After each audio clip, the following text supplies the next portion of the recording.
欢迎来到这个快1年都没更新了的经典回顾系列节目，老耿在此向大家谢罪了。这次让我们回到2018年的 COTA， 有关2018年法拉利和梅奔的争冠过程可以看我的这期视频，只不过是以维特尔的视角出发的。赛季进行到了这个时候，其实法拉利和维特尔的大势已经去了。我一直认为德国站其实算不上2018年最大的转折点，毕竟落后17分真的还好，完全算不上毫无希望。真正让法拉利再起不能的大事件是德国站之后马尔乔内的去世所引发的管理层混乱。另外，比利时站维特尔的胜利也给了法拉利一种错觉，那就是他们的升级方向是对的。但其实汉密尔顿在红河湾失误没挂上8档，维特尔才有机会超车。车队的动荡导致法拉利没能在优势赛道匈牙利继续保持优势，然后法拉利新任主席约翰埃尔坎的弟弟拉波埃尔坎也不老实了，他借着自己的私人定制汽车改装厂的社交媒体提前泄露了勒克莱尔将要加盟的消息，引起了 Kimi 的不满。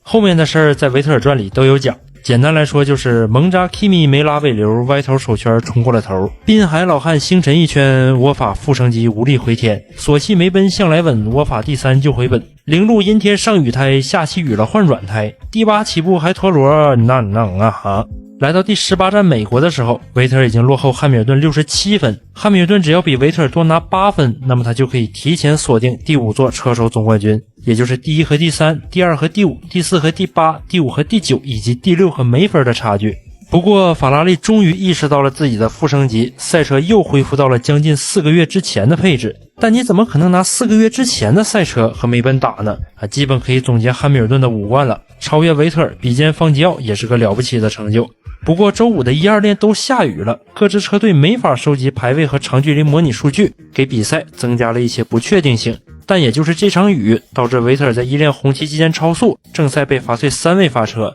所以尽管维特尔只差杆位的汉密尔顿 0.061 秒，他也只能第5发车，排在 Kimi、博塔斯和里卡多后面，而 Kimi 也只差汉密尔顿 0.07 秒而已。如果保持这个排名，汉密尔顿将会提前夺冠。现在看来，唯一能拖慢汉密尔顿的就只有头排发车刚被法拉利抛弃的 Kimi 了。他用紫色最软的极软胎起跑，是很有可能在1号弯过掉红色超软胎起跑的汉密尔顿的。但汉密尔顿以前每一次在美国站头排起跑都夺冠了，如果按照赛前预测1停的话，那 Kimi 的策略其实并不占优，想让带离职员工去阻止汉密尔顿很难的啦。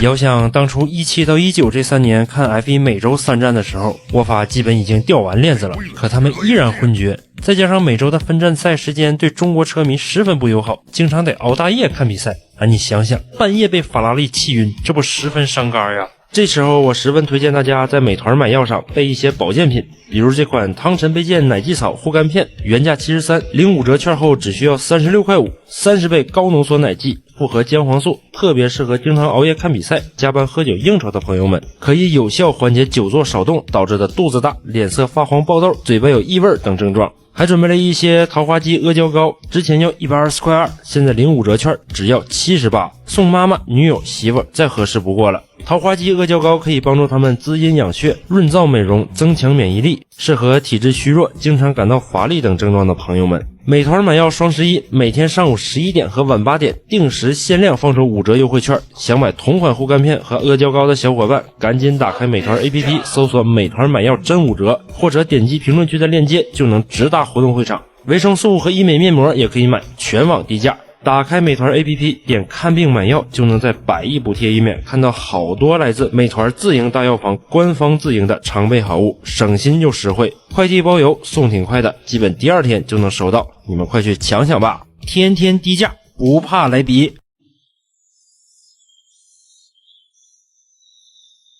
5盏红灯熄灭，比赛开始。COTA 的1号弯很宽，让我们看看大家都能整出什么活来。超软胎起步的 Kimi 果然又快又猛，汉密尔顿承受不起事故的风险，也不想因为死防 Kimi 被里卡多偷袭。这位刚过完39岁生日的老同志领跑了美国大奖赛，这居然是 Kimi 自2016年阿布扎比以来头一次在第1圈排名上升。Kimi 超过了汉密尔顿，那维特尔也得支棱起来呀。他在11号弯之后的直道吸住了里卡多的尾流，轻松完成超越。12号弯之前里卡多反击，维特尔守住内线，有点打滑，但是没有问题。13号弯是右手弯，现在的位置对维特尔有利，守住内线又滑了一下，哎呦我去，死病了！哎呦我去，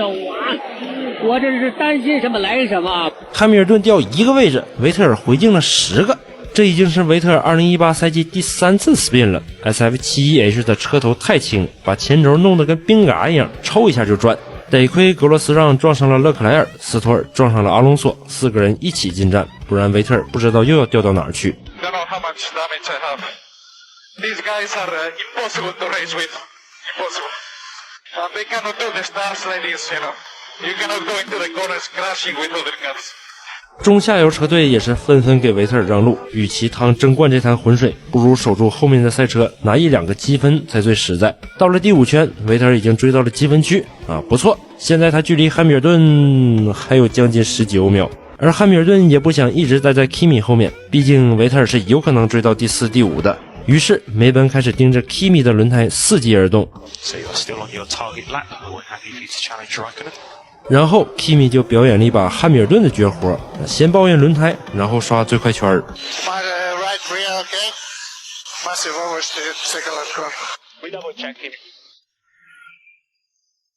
此时突然传来了一些奇怪的声音。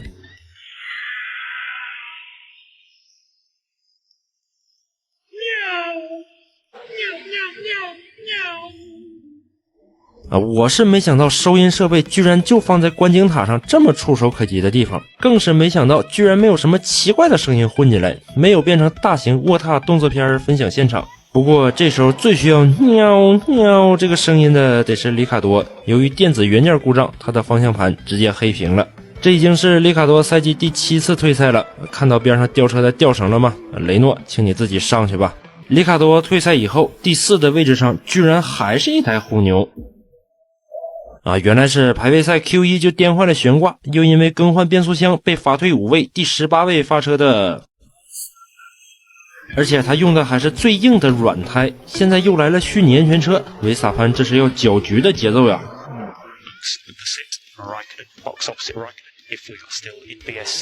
这边梅奔全军出击，那边沃法全员看戏，俩人都开到18号弯了，法拉利甚至连轮胎罩都没打开，他们的 P 房是进维修区之后的第2个，现准备肯定来不及，梅奔就不如直接告诉汉密尔顿进站算了。博塔斯的存在也让法拉利不敢随便放 Kimi 进站，这就是2打1的好处。Kimi 虚晃一枪，汉密尔顿差点上套怎么 Kimi 是要主动给自己加罚一个 drive through 呗？就隔着一道墙，好歹派个人出去瞅瞅那些红衣服的大哥哥们在干啥呗，汉密尔顿也就不会被晃了。法拉利也是，好歹出来摆个样子呀，就说是给维特尔准备的，都 spin 了，他也应该试试激进的策略，多好的进站机会啊，还不抓住，还能迷惑一下梅奔。但考虑到他们的策略组总是只能照顾到1个人，也就不稀奇了。出站后，汉密尔顿在博塔斯身后，但是在维斯塔潘身前梅奔可能是这么想的，吼他地方周5没有练习赛数据，周日正赛又比周6热， Kimi 的极软胎迟早玩完，而汉密尔顿借着虚拟安全车换上新的软胎，只差 Kimi 9秒，前面还是永远不会挡路的博塔斯，追上并超过 Kimi 不是信手拈来不论怎么讲，轮胎上是新软胎对旧极软，优势在我。的确，汉密尔顿可能2停，但老汉正在快速接近 Kimi， 到了 Kimi 该1停的时候，老汉肯定追上来了，只要汉密尔顿发动进攻，那么一切都会好起来的。维特尔、维斯塔潘都没进站，博塔斯早晚会把汉密尔顿让过去，4舍5入就是排名没变。老汉这 VSC 进站1停基本就是白捡的，还换上了新胎，越是这样想就越不明白，法拉利为啥不让维特尔进站呢？在博塔斯干干净净的让过汉密尔顿之后，老汉正以每圈追进1秒以上的速度追赶上来。第19圈，汉密尔顿已经可以开 DRS 了。第20圈，老汉已经做出了攻击动作，但是距离不够。2到9号弯又是右左右左右左右左的组合，汉密尔顿只能 back off。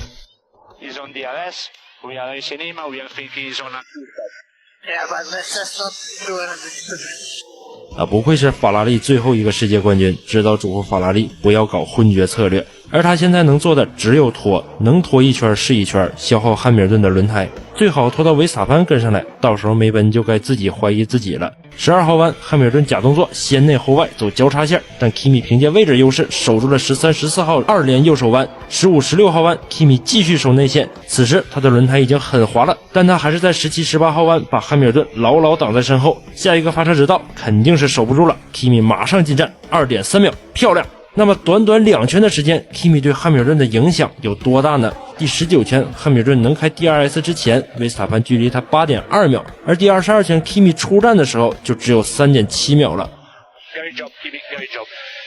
Kimi 不光拖慢了汉密尔顿的速度，还让老汉可能的一跑到底计划受到了沉重打击。下一圈维斯塔潘进站，但是这套软胎只跑了23圈就换上了超软胎，这是准备2停吗？那就当不了搅屎棍了呀。但是他undercut掉了下一圈进站的博塔斯就是不知道在轮胎衰竭之后能不能守住这个位置了。第25圈维特尔让过了 Kimi， 这一让既是帮 Kimi 也是帮自己。随后维特尔被维斯塔潘轻松超过，他也终于进站换掉了这套跑了28圈的超软胎，右后轮还慢了。现在前5名都进过了站，如果保持这样的排名不变，那么维特尔需要超过在自己身前17秒的博塔斯和20秒的维斯塔潘才能阻止汉密尔顿提前夺冠，显然这是不太可能的。此时 Kimi 稳定在汉密尔顿身后17秒左右，如果梅奔觉得汉密尔顿得2停，现在就是最好的机会。一次进站会花掉20秒左右，虽然他没有新超软胎了，但出站后他还会在维斯塔潘身前，而且他的轮胎会比 Kimi 新10圈，比维斯塔潘硬1档，新11圈。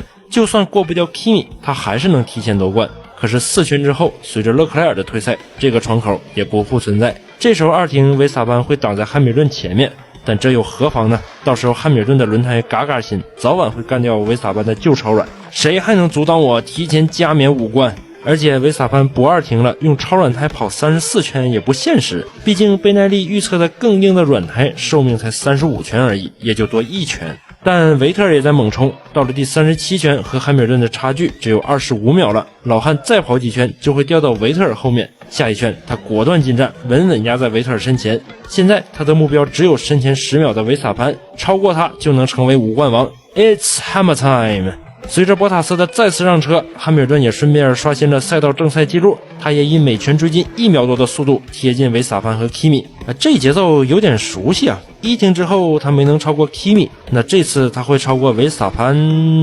的吧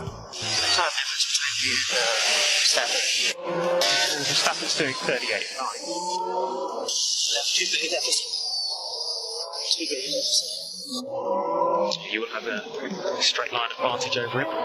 Let's see where we get. 汉密尔顿感觉到了一丝丝不对劲，他感觉和维斯塔潘的距离还有点远，追上之后轮胎不一定啥状态了。的确，这一站的软胎对梅奔极其不友好，不到20圈，维特尔和博塔斯的差距就从1停之后巨大的17秒变成了1秒以内。梅奔现在腹背受敌，维特尔在后面拼尽全力阻止汉密尔顿提前夺冠，而老汉追赶维斯塔潘的步伐也慢慢放缓到了每圈半秒。汉密尔顿羡慕坏了，维斯塔潘你是怎么用超软胎跑出软胎的效果的？又快又持久，这对反义词怎么会同时用来形容一套轮胎的呢？他甚至可以威胁到 Kimi 冠军的位置。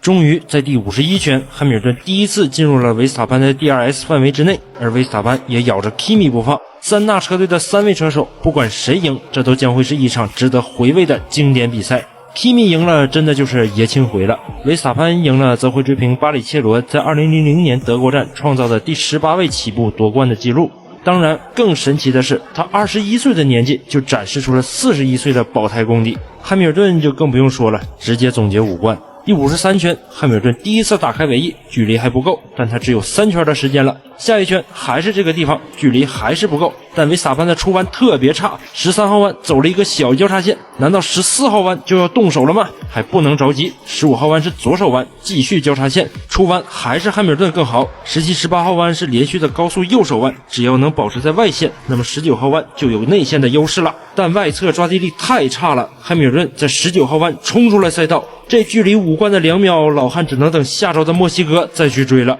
汉密尔顿和维斯塔潘的缠斗给了 Kimi 喘息的空间。当初在2016年他怎么也超不过去的维斯塔潘，如今却不经意间为自己保驾护航了一番。仅剩的2圈已经不足以让维斯塔潘再重新追上了。与此同时，维特尔也开始攻击博塔斯。习惯了内线提前刹车给汉密尔顿让车的博塔斯这次没刹住，和汉密尔顿一样冲到了赛道外面。梅奔为他们的昏厥付出了一点也不沉重的代价，把夺冠庆典推迟了1周而已，就是场面不太好看罢了。Kimi 收获了冠军，维斯塔潘收获了最佳车手，梅奔收获了镜头，3赢。完美起步，强硬防守，稳定的长距离39岁的 Kimi 用职业生涯最后一场胜利，完美诠释了为什么他是法拉利迄今为止最后一个世界冠军。In 113 years of races, the checkered flag for him as a winner. Kimi Räikkönen wins the US Grand Prix and breaks the record for the longest gap between race wins. Grande Kimi. Well done, my friend. Yeah, thank you. Finally. Thank you, guys. Grazie Kimi, grazie. 而虽然 Kimi 创造了2场分冠胜利之间间隔比赛次数最多的记录，但间隔时间最长的记录其实是由里卡多·帕特雷西保持的，这个数字是6年6个月08天。如果阿隆索现在拿个分冠，那么他可以一下子打破2个记录。赛后 Kimi 也是展现出了非常 Kimi 的一面。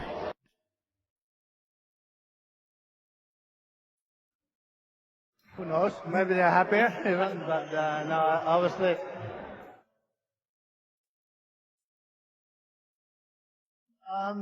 Yeah, obviously I'm much happier than finishing second, but yeah,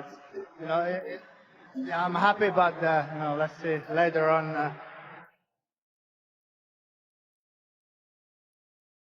You win the championship? No. I don't know. That's it. You be like it.